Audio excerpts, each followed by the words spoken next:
SIT కి 6 పేజీల లేఖ రాశారు బీఆర్ఎస్ అధినేత కేసీఆర్. సిట్ విచారణ అధికారిగా ఉన్న జూబ్లీహిల్స్ ఏసీపీకి లేఖ రాశారు. 6 పేజీల లేఖలో పలు అంశాలను ప్రస్తావించారు కేసీఆర్. ఇంటి గోడకు సిట్ నోటీసులు అంటించడంపై తీవ్ర అభ్యంతరం వ్యక్తం చేశారు. చట్టంలో గోడకు నోటీసులు అంటించమని ఎక్కడా లేదు అన్నారు. సుప్రీంకోర్టుకు సంబంధించి పలు అంశాలను లేఖలో ప్రస్తావించారు కేసీఆర్.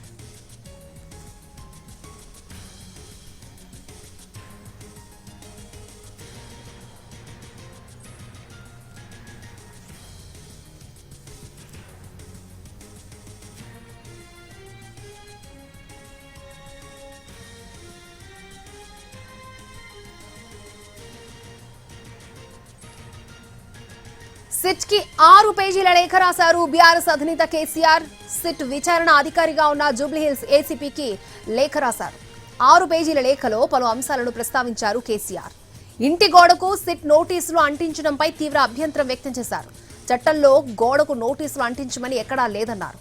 సుప్రీంకోర్టుకు సంబంధించి పలు అంశాలను లేఖలో ప్రస్తావించారు కేసీఆర్.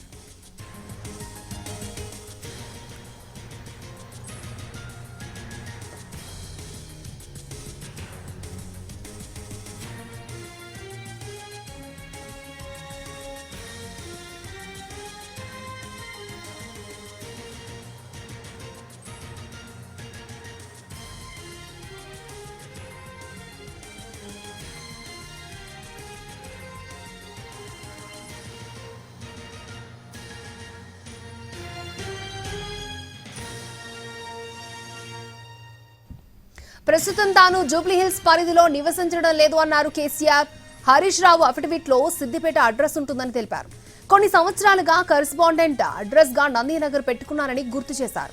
2 ఏళ్లుగా తాను ఎర్రవల్లిలోనే ఉంటున్నారని తెలిపారు కేసీఆర్. స్టేట్మెంట్ రికార్డ్ చేయడానికి పరిధులు అవసరం లేదని స్పష్టం చేశారు. చట్టపరమైన కొన్ని అభ్యంతరాలు ఉన్నప్పటికీ సిట్ కి సహకరిస్తాను అన్నారు. బాధ్యతాయుతమైన ప్రతిపక్ష నేతగా చట్టానికి సహకరిస్తానని, రేపు నందినగర్ నివాసంలో మధ్యాహ్నం 3 గంటల నుంచి అందుబాటులో ఉంటానని తెలిపారు. మీరొచ్చి తన స్టేట్మెంట్ ని record చేసుకోవచ్చన్నారు KCR.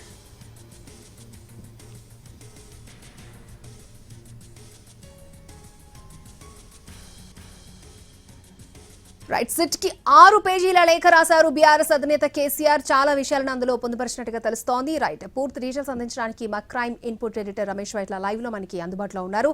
Ramesh Vaitla, over to you.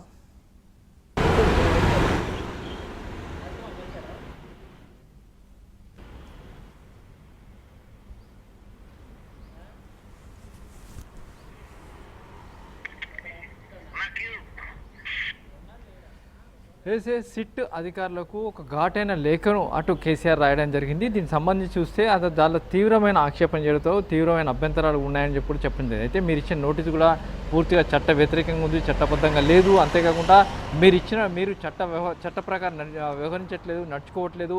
మీరు ఇచ్చిన 2వ నోటీస్ చెప్పబడుతున్నారు, ఏదైతే తమ ఇంటికి వచ్చి నోటీస్ని అంటించిపోయారో అది పూర్తిగా చట్ట వ్యతిరేకం. ఏ చట్టంలో కూడా చెప్పబడలేదు. అంతేకాకుండా పలు సుప్రీంకోర్టు గైడ్లైన్స్ ఉన్నాయి, సుప్రీంకోర్టు సంబంధించిన తీర్పులు ఉన్నాయి.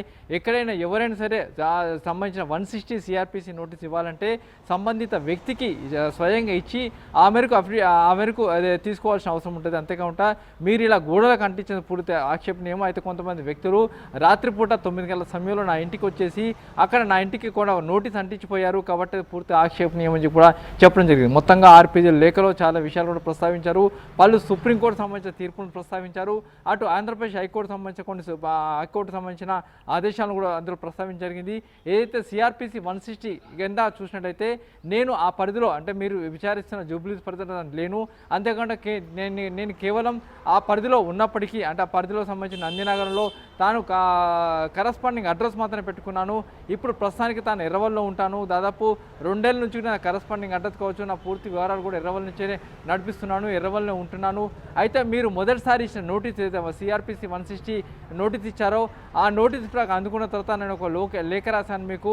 నేను ఫర్దర్గా సంబంధించిన కరస్పాండింగ్ మొత్తం కూడా ఎర్రవల్లి ఫామ్ హౌస్కే నా కరస్పాండింగ్ అడ్రస్ మార్చాలి, పంపించాలని చెప్పాను. అయినప్పుడు కూడా మీరు పట్టించుకోలేదు.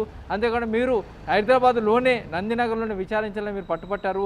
అంతేకాకుండా అక్కడికి రావాలని కూడా పట్టుపట్టారు. అయితే 60 సంవత్సరాల వయసు పైబడిన వాళ్ళందరికీ కొంచెం వెసులుబాటు కల్పించింది. దాన్ని కూడా మీరు పూర్తిగా వ్యతిరేకించారు, దాన్ని పట్టించుకోలేదు. ఆ నేపథ్యంలో మీరు చూస్తే మీరు చట్టపక్కన వ్యవహరించట్లేదు.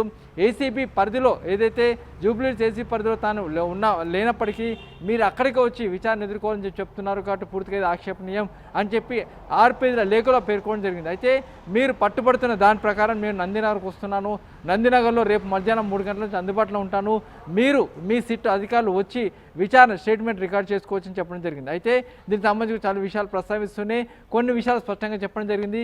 మీకు అధికారం లేదు, మీరు న్యాయబద్ధంగా వెళ్ళట్లేదు, చట్టంగా వ్యతిరేకంగా వెళ్తున్నారు అన్న విషయాన్ని కూడా ఆ లేఖలో పేర్కొనడం జరిగింది. అయితే ఇందులో సుప్రీంకోర్టు విషయాలు కావచ్చు, కొన్ని రాజ్యాంగపరమైన విషయాల్ని ఇందులో చెప్పడం జరిగింది.